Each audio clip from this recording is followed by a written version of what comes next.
Hi, I'm Leeza Gibbons in Hollywood, California. Stay tuned for PM Magazine as we visit here with Gary Sandy from the wacky WKRP in Cincinnati.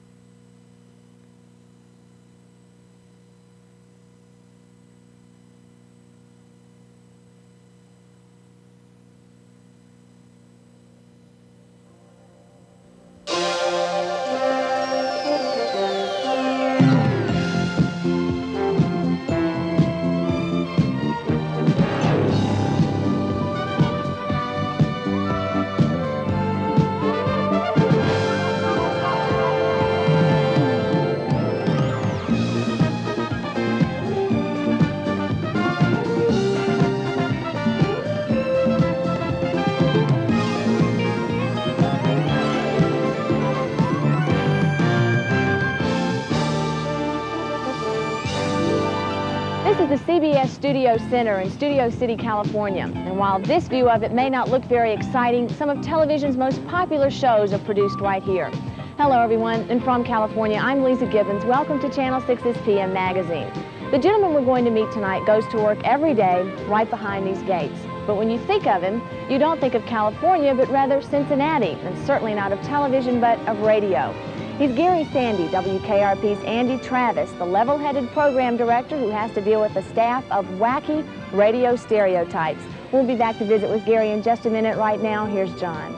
Thanks, Lisa, and hi, everyone. I'm John Walls at the Seawall in Port Arthur. And you know, bicycling has become one very popular form of recreation. And tonight we're going to meet a fellow who takes that thought one step further. You see, he used a bike to cross the English Channel. And on tonight's program, we'll find out how. In our department, Chef Tell shows you the perfect way to hard-boil an egg. Dr. Jim Wasco has some medical advances that have made childbirth much safer. And Joyce Koharek shows us what's hot in the 80s as far as home decorating is concerned. But now let's rejoin Lisa and meet Gary Sandy from WKRP in Cincinnati. To say that a show should be done about a radio station is sort of an understatement. I think that it's kind of laughable that no one thought of the idea before. Baby, if you've ever wondered whatever became of me, I'm living on the air in Cincinnati, WKRP. Gary Sandy is probably right. The idea for the show is a natural. Behind the scenes at Cincinnati's mythical WKRP has had much the same appeal as the newsroom on the Mary Tyler Moore Show. But if Gary is emerging on that type of TV stardom, he hasn't had time to make the transition yet. He almost looked a little bit out of place when we first met him in Hollywood. At 34, he sometimes seems like a boy, and very much like the fun-loving but serious character of Andy Travis.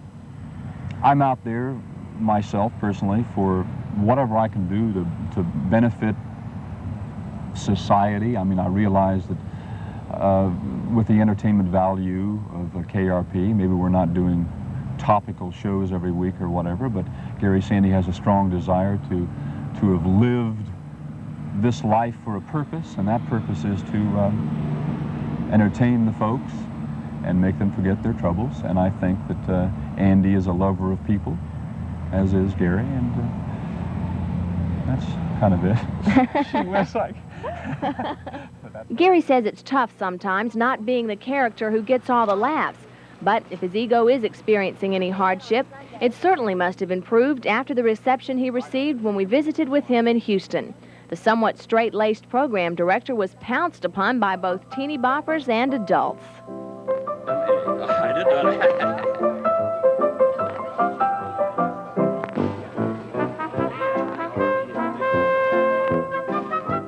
Do you think you're a star? A celebrity? Usually when somebody says, how does it feel to be a star, I always turn around to see who's standing in back of me. You know? I can understand how somebody would be thrilled about the fact of meeting someone who's on a television show because they watch them all the time. But the word star connotes somehow that you think you're big time or something, to me. That's an uncomfortable feeling for you? Yeah, I don't like that. I like people that would come up and say, you know, hey, I watched the show, I like you on the show, but to have someone run up and say, oh, that bugs me a little bit. So star to me means the screamy part of it, which I feel uncomfortable. So we decided to take him to a place where he would feel comfortable. Where else but a radio station? No, for you guys who just tuned in, this is Gary Sandy from WKRP. And he's the guy with all the hair. Oh, no. They always talk about Johnny Fever's the tired one, man. And Lonnie Anderson is the one with the nice yabos. And the PD is the guy with all the hair. Yeah, right? that's you. WKRP has quickly caught the attention and respect of most radio broadcasters. Gary thinks that's part of the reason for its success. You think that that's the way radio really is? I think it's hyped up a little bit, certainly because we are a television show, not a radio show, dealing with situation comedy. That's the form, that's the format, situation comedy. So it has to be exaggerated a little bit for comedic purposes. But I think that 80% is true to life. Apparently all of the broadcasting people, they always compliment the show on how realistic it is. It certainly has come closer than any show has ever done before dealing with the broadcasting industry. Yeah, I think it's as realistic as we can be for the medium. Let's get together here and get Gary Sandy some Houston, Texas soul. I want you to say, get down here and rock with me, baby. Do that now. I'm gonna try a little. Hey, get down here and rock with me, baby. Oh, I mean, the boy's got talent. I can hear it already. I'm gonna dedicate. Gary has had some broadcasting experience, but he says he never made any money at it. Well, now his financial situation has taken a turn. After 14 years in the business, he's just bought a house, the first thing he's ever owned. But he says what he doesn't want right now is a wife to go along with it. I think it would be unfair to say to a lady, now's the time I'm going to separate myself a little bit and give you everything you deserve. And right now you want to give everything to the career? It seems that there's nothing I can do about it. I seem to be so business-oriented that it would be a lie to say, yes, now, darling, I want to get married. I want to give you everything you deserve, because I wouldn't be able to do it. I'm too self-centered. I am very self-centered. But suffice it to say, because of the financial rewards from KRP and because of the house, now I'm really happy I'm single. It's a really good time in my life. That's, you know, I have a good time. And the best is yet to come. This is only the beginning, and we've only just begun to realize the best is yet to come. I'm getting a lot of action from this show. However, in the scheme of things, in my career, I feel that this is about 20–25% along the line of what I want to accomplish. I want to be around for a long time. I've worked with Henry Fondas and people like this, and I just want to be thought of as someone who was serious about the business, who did his best job. He was always able to, and had a career that stretched over years, 60 years, 50 years. And it looks like that could happen. The entire WKRP cast consists of virtual unknowns who have suddenly become household words and put radio in the spotlight again. And after all, what better place could there be for a guy from Dayton, Ohio, than to be living on the air right down the road in Cincinnati? I'm at WKRP in Cincinnati. The set here at WKRP in Cincinnati may be just a stopping point for Gary Sandy, since he says what he really wants to do is stage work. So today he may be here in Studio City, but some years down the road you may find Gary Sandy on Broadway. You stay with us. There's more PM Magazine. Our departments are next.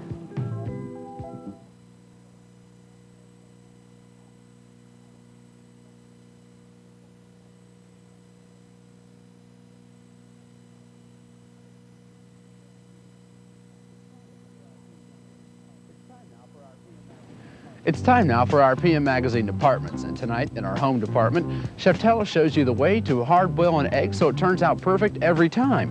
In our Self department, Dr. Jim Wasco has some medical advances that have made childbirth much safer. And in our Discovery department, Joyce Cole-Haywick has the latest innovations in home decorating ideas for the 80s. Hi. This evening I would like to show you how to hard-boil eggs, and don't think it's funny. Lots of people don't know how to hard-boil eggs. I had to learn it long time ago, but I had to. What you have to do first, you have to bring some water to a boil. When the water boils, you put the eggs in the boiling water. Now, the egg should have room temperature. Don't put ice-cold eggs in boiling water. What happens is, each egg contains a little air bubble. And if you put the ice-cold eggs in the boiling water, this air bubble, the air gets warm right away and expands too fast and it cracks, most likely. And then you have the egg running all over the hot water. So just add in the eggs lukewarm or room temperature in the boiling water. And if you don't want to do it with your fingers, you can use a fork or a spoon and just lay them down like this. Now, you put it back, the pot back on the stove. When the water comes to a boil, you have to time it. 10 minutes. It takes only 10 minutes, not more. And not each egg 10 minutes, all of them. All right? Cook it for 10 minutes, and then after 10 minutes, you strain the water off. Just pour off the water in the sink, and then you shake up the eggs like this. This way the eggs start to crack. And I don't know if you can see it because it's white. I'm sure you can see it like this. The egg is cracked, and then you add cold water to the boiling egg, to the egg. What happens is the water goes between the skin and the eggshells. And this way it's very easy to peel. Let's see. You see, it's very easy. We get the skin off with no problem at all, and you just peel them down like this. So make sure you crack your eggs before you add the cold water. And now your egg should be yellow inside. If your egg is inside brown or even has a black ring, it means you overcooked it. Let's see how it works. Terrific. I even can boil eggs once in a while. So keep it drying, make sure the eggs have room temperature, cook them for 10 minutes, and you should have no more problems. If you do, please write me a note. See you. We're half full. Having a baby is safer today than it was years ago. I'm Dr. Jim Wasco, and one of the reasons for this improvement is medical technology which made it possible for the first time to evaluate a baby directly. Previously, the protective environment of the uterus made that very difficult. The technology I'm talking about is called fetal monitoring. During the process of monitoring, the labor and delivery nurse locates the baby's heart rate with an ultrasound device or a stethoscope. Then monitoring sensors are attached to pick up the contractions of the uterus and the baby's heart rate. Fetal monitoring makes it possible to watch the heart rate constantly or intermittently and note any changes that might occur during the contraction of the uterus. If the baby's rate is too slow or it varies in an irregular way with contractions, it could be a sign that the baby's not getting enough oxygen. Sometimes a change in position corrects the problem. In other infrequent situations, the fetal distress continues and cesarean section is considered. Most fetal monitoring is done this way, with external devices. However, in some cases, the doctor may prefer to get more sensitive information and an electrode is applied directly to the baby's scalp. Some delivery units monitor every labor. Others restrict it to pregnancies that have increased risk of problems, women with elevated blood pressure, diabetes, long labors, or when labor is being induced. Many women prefer the security of monitoring, however. The trend toward naturalism in pregnancy, labor, and delivery is a healthy trend. It means that you'll be able to experience your baby and having your baby in a way that was never possible before. But remember that technology has its place.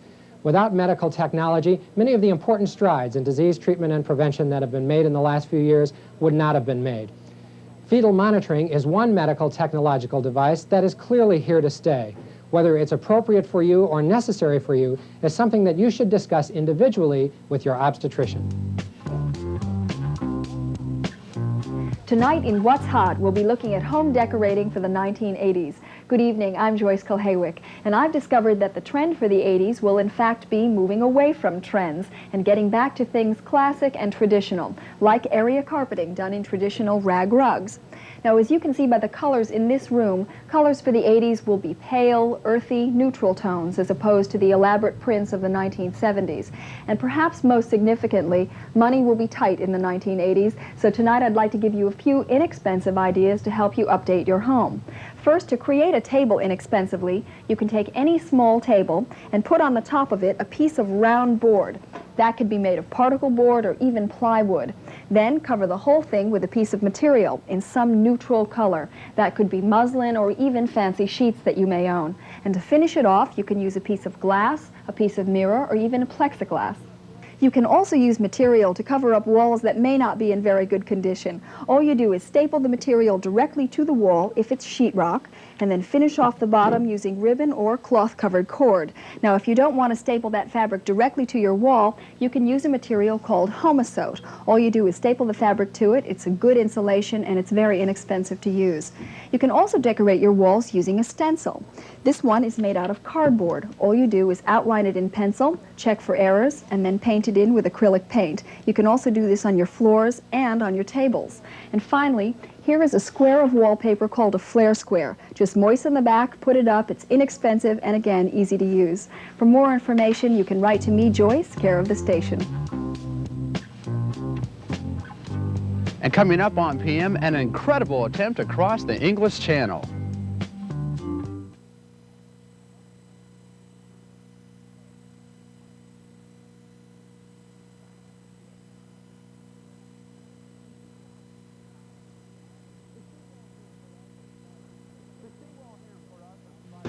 The seawall here in Port Arthur provides quite a picturesque backdrop for bicyclists and joggers alike. But if I told you I was going to use this bicycle to cross the ship channel here over to Pleasure Island, most of you wouldn't think that's a very likely thing to happen. Well, that's exactly what one man did when he tried to cross the English Channel. He used a bicycle. And tonight, PM Magazine's Ray Murray visits with this airborne adventurer. No dream of adventure has held as much power over men's minds than the possibility of free flight. From Leonardo da Vinci's early artificial wings to the first faltering flight of the Wright brothers, man has struggled to conquer nature. The latest triumph belongs to Bryan Allen, who flew the Gossamer Albatross across the English Channel and won the coveted Kremer cross-channel competition. I caught up with Bryan at the Franklin Institute in Philadelphia, where the plane was on display. Our motivation was never the Evel Knievel sort of, you know, do something spectacular sort of thing, but it was rather try to do something that would show that humans really can fly. And that was kind of a beautiful thing that we got a lot of pleasure out of. In order to accomplish his goal, Bryan had to fly this airplane for 2 hours and 49 minutes from England to France across the English Channel. But Bryan was no stranger to winged victory. In 1977, he piloted this plane's predecessor, the Gossamer Condor, on a figure-8 course, making aviation history the first time and claiming the initial Kremer prize of $100,000. People tried and tried and tried, didn't win it, and it gotten to the point where people said human-powered flight is impossible. You can fly for 1 or 2 minutes in a straight line, but controlled, sustained flight is just not possible. People are not strong enough. You just can't build an efficient airplane that will take advantage of that weak power. But in 1977, I got involved with a group of people that were building a thing called the Gossamer Condor, and I became one of the people on the crew helping to build the plane, and also became the primary pilot of the airplane. And in August of '77, we won this prize, which had been up for 18 years. The leader of the group was Dr. Paul McCready, the designer of the airplane and an aviation enthusiast himself. McCready needed an unusual person to pilot his latest invention, so he called Bryan's roommate, Sam Duran, to see if he might know of someone who would fit the bill. Paul called Sam up and said, "Hey, do you know anybody in the area that has hang gliding experience, rides bicycles a lot, model building experience, would like to build on this thing and has a lot of free time?" Okay, well, I had all those things and I was also unemployed. After their initial victory, the team set out to break another record. British industrialist Henry Kremer had put up another cash prize. This time, the challenge was to fly from England to France in a human-powered aircraft, so Bryan began the training for the ultimate test.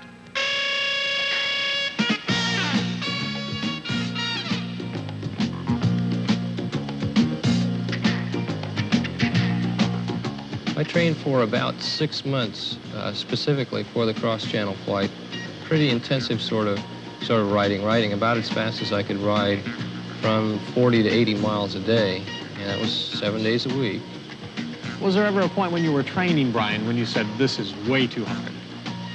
I suppose there were many points like that, but I'd think, well, hey, you know, I'm enjoying it, well, why not? You know, I mean, what else can I think of that's going to be this challenging and this much fun? And I couldn't really think of anything, so I said, well, okay, this may be fairly difficult, but I'm going to continue with it. Even as Bryan continued his training, he knew that the very idea of bicycling his way across the English Channel was an almost impossible goal. Both Bryan and the project engineers prepared for the assault on the channel with the assumption that the first try would probably only amount to a practice run. We went to England with 3 airplanes, and this one, although we have the most experience with it, it was also the heaviest, the weakest, probably took the most power.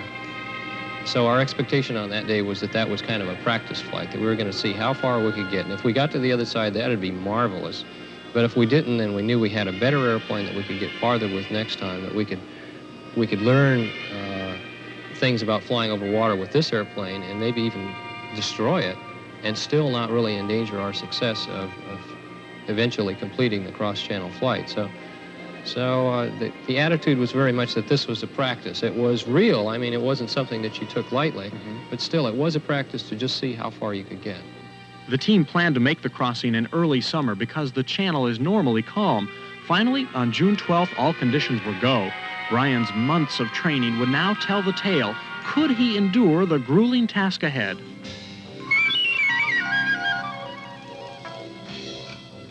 I think we were realistic enough to admit that there was a possibility that we wouldn't succeed either. We knew we had an airplane of a different concept that had a better chance than some of the earlier airplanes that had been built in other countries. Sure. But it was still by no means a sure thing. Midway through the flight, Bryan almost gave up. The craft was practically touching water, and the turbulence made it difficult to control. He gave the prearranged signal to end the flight and struggled to raise the craft a few hundred feet. Once he reached the higher altitude, Bryan found the air calmer and decided to go for it. Suffering near exhaustion, massive leg cramps, and almost total dehydration, Bryan pushed on, compelled by his overwhelming desire to succeed. The first time that I was convinced that I was going to make it was when I looked straight down and saw sand below me instead of water. It was that close. After the struggle was over, Bryan and the crew still couldn't believe that they were living an adventure dream come true. We went back to England that evening and watched it on the news, and we still didn't believe it. It was just, wow, did we do that? No, it's some sort of a dream.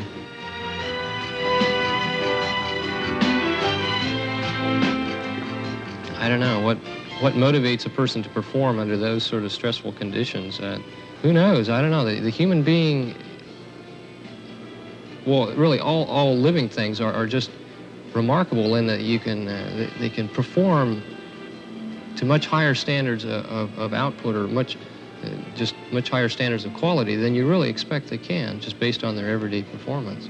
It is that ability to push beyond ordinary expectations that enabled Bryan Allen and the Gossamer Albatross to meet the challenge before them. Now man's dream of human-powered flight has become a reality. Don't go away. Leeza and I will be right back in a minute with more PM Magazine.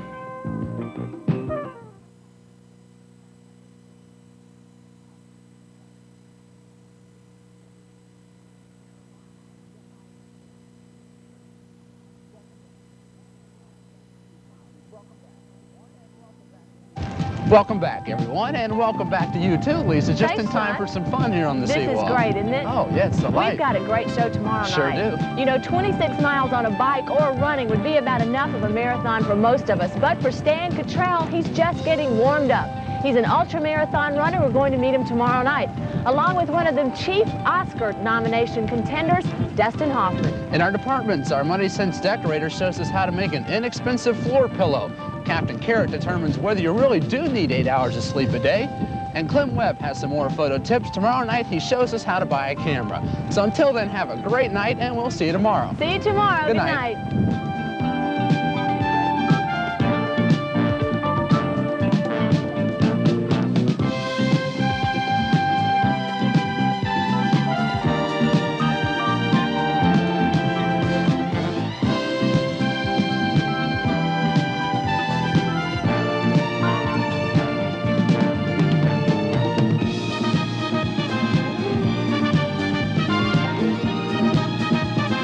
John and Leeza's wardrobe furnished by Dryden.